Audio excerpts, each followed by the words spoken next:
Hi, எல்லோருக்கும் வணக்கம். Bigg Boss season 9 Tamil. So அந்த வீடியோவில் மக்களுடைய ஓட்ஸை வந்து பார்த்திங்கன்னா மதிக்காமல் அப்சராவை எவிக்ட் பண்ணி நம்ம அரோராவை சேவ் பண்ண எதற்கு காரணம், என்ன காரணம், ஏன் இதை பண்ணாங்க, என்னடா வந்து நினச்சிட்டு இருக்கீங்க அப்படின்ற மாதிரி ஒட்டுமொத்த விஷயங்களையும் இந்த வீடியோவில் நம்ம டிஸ்கஸ் பண்ண போகிறோம்.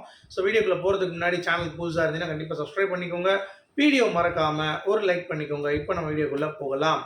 ஸோ நான் ஏற்கனவே சொன்ன மாதிரி அப்சரா வந்து இந்த வாரம் எலிமினேட் ஆகிட்டாங்க அப்படிங்கிறது தான். ஸோ எல்லாருமே வந்து உள்ளே இருக்கிறவங்க கேட்குறப்ப அரோரா அப்படின்ற பேர் கூட வரக்கூடாது அப்படின்றது வச்சுருக்காங்க போல தெரியுது. வினோத் மட்டும் தான் சொன்னார், மிச்சம் யாவனும் சொல்லவே இல்லை. எல்லாருமே கமருதீன், அப்புறம் வந்து அவன் பேர் என்ன, இன்னொருத்தவங்க இருப்பாங்களே அப்சரா அப்படின்ற மாதிரி தான் வந்து சொல்லிட்டு இருந்தாங்க. ஓகே, ஆனால் இப்போ இதில் வந்து கவனிச்சிங்கன்னா அந்த ஹைலைட்டு அப்சராவை எவிக்ட் பண்ணிட்டாங்க, அரோராவை சேவ் பண்ணிட்டாங்க. எப்படி மக்கள் வந்து ஓட்டு போட்டு இவ்வளோ நேரம் வந்து ஓட்டு போடுறாங்க, வெளியேற்றணும்னு நினைக்கிறாங்க.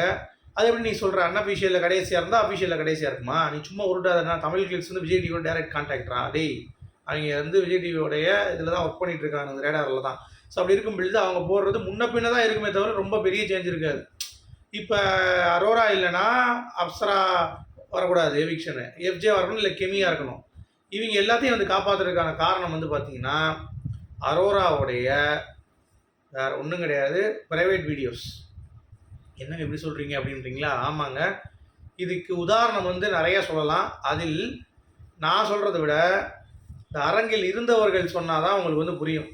2 விஷயம் வந்து பயங்கரமாக வந்து பேசியிருக்காங்க. ஒன்று வந்து பார்த்தீங்கன்னா இந்த 18+ கண்டென்ட் உள்ளே நிறைய நடக்குது சார், என்ன பண்ணுறது கேட்டதுக்கு விஜய் சேதுபதி அவர்கள் வந்து பார்த்தீங்கன்னா அதெல்லாம் வந்து ஒன்றுமே பண்ண முடியாது நம்மளால், கேமராவை நாங்கள் திருப்ப தான் முடியாது, தான் பண்ண முடியும். மற்றபடி அது வந்துருச்சு அப்படின்னா நீங்கள் தான் சேஞ்ச் பண்ணிக்கணும் ப்ரோக்ராமை. அப்போ நார்மலைஸ் பண்ணுறானுங்க. இந்த 18+ கண்டென்ட் வந்து இருக்கும், நீங்கள் வந்து வேணால் மாற்றிக்கோங்க, உங்கள் பிள்ளைங்க இருக்குன்னா நீங்கள் பார்க்காதீங்க பிக் பாஸை அப்படின்ற ஓப்பனாக சொல்லிடுறானுங்க.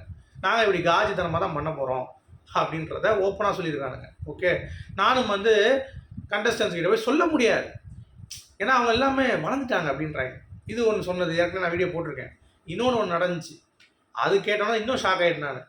துஷார் வந்து பார்த்தீங்கன்னா வந்து லேப் ரேட்னு சொல்லிட்டு பாரதி சொல்லுவாங்கள்ல, அப்போ வந்து பார்த்தீங்கன்னா ஒரு விஷயம் வந்து சொல்லுவாங்க, என்ன அப்படின்னா இந்த மாதிரி லேப் ரேட்டு இதை தாண்டி இன்னொன்றும் வந்து உள்ளே இருக்குது, உனக்கு படிச்சுட்டு இருக்காங்க அப்படின்ற மாதிரி விஜய் சேதுபதி சொல்லுவார். அவங்க மட்டும் கிடையாது, இன்னொருத்தவங்க நிறைய பேர் இருக்காங்க அப்படின்னு சொல்லி. அது வந்து அரோரா அப்படின்னு சொல்லி எல்லாம் கத்துறாங்களாம் ஆடியன்ஸ். இதை சொல்லும்போது உடனே அதுக்கடுத்து திருப்பி வந்துட்டு ஏன் அப்படிலாம் சொல்கிறீங்க, அதை வந்து சொல்லக்கூடாது, ஏன்னா அது அவங்களுடைய பர்சனல் அப்படின்னு இருக்காரு. டே, எதுடா பர்சனல்? எனக்கு புரியல, ஷோக்குள்ளே எப்படி பர்சனல் வரும்? சாப்பாடு பர்சனல், தூங்குறது பர்சனல், பட் ஒருத்தன் தடவுறது வந்து பர்சனலாடா? அப்போ நீங்கள் யோசிச்சு பாருங்களேன், இதனால தான் அரோரா வந்து பார்த்தீங்கன்னா காப்பாற்றுறாங்களா அப்படின்ற ஒரு விஷயம் இருக்குது.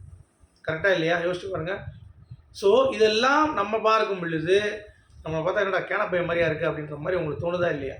அதே தான் எனக்கும் ஃபீல் ஆச்சு. அப்போ எப்படிப்பட்ட நம்மளை ஏமாத்துறாங்க அப்படிங்கிறத பார்த்துக்கோங்க. இது நார்மலைஸ் பண்ணுறானுங்க, அதெல்லாம் ஒன்றும் பண்ண முடியாது. எது கேட்டாலும் சரி, அது டெலிகாஸ்ட்லாம் பண்ணல, எடிட் பண்ணிட்டானுங்க. இது சொன்னால் எனக்கு ஷாக். இன்னும் எவ்வளோ இருக்கும், நம்ம வந்தால் தான் தெரியும் யார் யாரை பார்த்துட்டு இருக்காங்க, எப்படி சொல்கிறாங்க அப்படின்றத வச்சு சொல்ல முடியும். இப்போ எவ்வளோ கேடுகட்டத்தனமாக இந்த நிகழ்ச்சி வந்து பார்த்திங்கன்னா போயிட்டுருக்கு அப்படிங்கிறது நம்மளால் வந்து பார்க்க முடியுது. ஸோ நீங்கள் இதை எப்படி பார்க்குறீங்க அப்படிங்கிறத சொல்லுங்கள். அது மட்டும் இல்லாமல் இந்த அரோரா இருக்கால, விஜய் டிவியே சப்ஸ்கிரைப் பண்ணிட்டாங்க, விஜய் சேதுபதி சப்ஸ்கிரைப் பண்ணியிருக்காரு போல். ஏன்னா 1600 பேர் இருந்தாங்க, இப்போ வந்து 2300 பேர்கிட்ட வந்திருக்கான். பிக் பாஸ் இதே மாதிரி 100 நாள் வச்சிங்கன்னா அவள் கிட்டத்தட்ட நீங்கள் பிக் பாஸ் சம்பளமே வேணாம், நான் உள்ளே வந்து சப்ஸ்கிரைபில் ஏற்றிக்கிறேன்னு சொல்லி டீல் பேசியிருப்பா போல தெரியுது. அதனால தான் சரி சம்பளம் கொடுக்காம தடவுறது கண்டென்ட் கொடுக்குறா.